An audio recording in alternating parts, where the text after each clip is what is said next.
4. Penyerahan Sarawak kepada Kerajaan British. Selepas Perang Dunia Kedua, Sarawak diserahkan kepada British. Penyerahan itu menimbulkan pelbagai reaksi daripada penduduk tempatan. Poin pertama, pentadbiran tentera di Sarawak.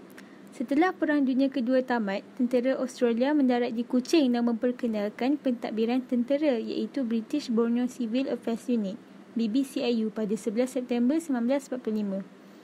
Pada tahun 1946, British kemudian memperkenalkan BMA di Sarawak. Pada 1 Julai 1946, Wainer Brooke menyerahkan Sarawak kepada kerajaan British. Penyerahan ini mendapat tentangan hebat daripada masyarakat tempatan di Sarawak. Poin kedua, faktor penyerahan Sarawak kepada British. Terdapat pelbagai faktor yang menyebabkan Wainer Brooke menyerahkan Sarawak kepada kerajaan British. Antaranya termasuklah seperti yang berikut. Masalah pewarisan takhta. Wainer Brooke tidak mempunyai anak lelaki untuk menggantikan tempat ini sebagai raja, sedangkan beliau semakin tua dan uzur. Wainer Brooke ingin melantik anak saudaranya, Anthony Brooke, anak Bertram Brooke, untuk menggantikannya. Desakan kerajaan British. Pada 19 Jun 1944, pihak pejabat tanah jajahan mendesak Wainer Brooke memberikan kuasa yang lebih luas kepada British untuk meluaskan penguasaannya di Sarawak. Dengan menjadikan Sarawak sebagai tanah jajahannya, British dapat menguasai kekayaan ekonomi dan menjaga kepentingan pelaburan British di negeri itu. Pada 28 Februari 1945, pejabat tanah jajahan mengutus surat kepada Wainer Brooke tentang pendirian untuk menyerahkan Sarawak kepada British. Akhirnya, Wainer Brooke bersetuju untuk menyerahkan Sarawak kepada British. Masalah kewangan. Wainer Brooke menghadapi masalah kewangan untuk memulihkan Sarawak selepas tercetusnya Perang Dunia Kedua. Ekonomi Sarawak terjejas. Lumbung minyak musnah dan ladang getah juga terbiar. Kemudahan pendidikan, kesihatan, jalan raya dan lapangan terbang juga perlu dibaiki. Wainer Brooke tidak mampu untuk membangunkan negeri Sarawak semula.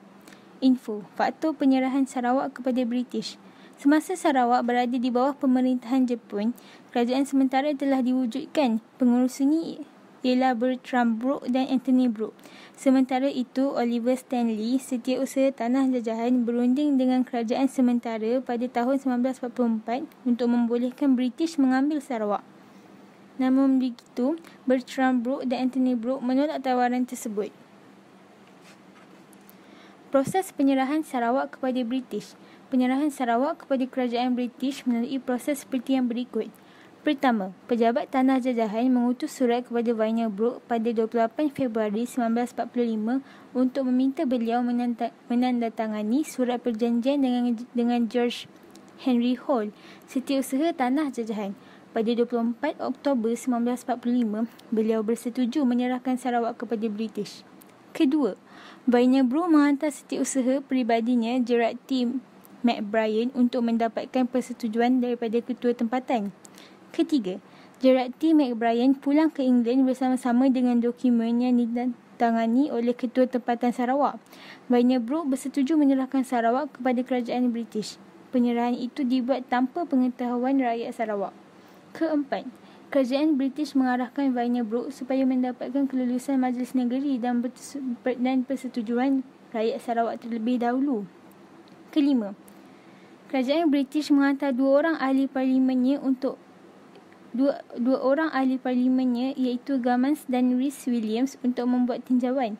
Mereka tiba di Kuching pada 2 Mei 1946. Hasil tinjauan itu mendapati sebahagian besar peribumi menentang penyerahan Sarawak. Orang Cina menyokong penyerahan Sarawak. Terdapat juga penduduk yang tidak memahami maksud penyerahan Sarawak. Laporan Gammons dan Rhys Williams berkaitan dengan isu penyerahan Sarawak dibawa ke Majlis Negeri untuk diundi. Kelima, Majlis Negeri telah mengeluarkan rang undang-undang penyerahan Sessions Bill. Keputusannya menunjukkan bahawa golongan penyerahan menang dengan 19 undi, sementara 16 undi menentang. Taraf Sarawak ke-6. Taraf Sarawak sebagai negeri naungan British dimasuhkan. Sarawak disahkan sebagai tanah jajahan British. Pada 1 Julai 1946, hari penyerahan Sarawak diisytiharkan di Kuching.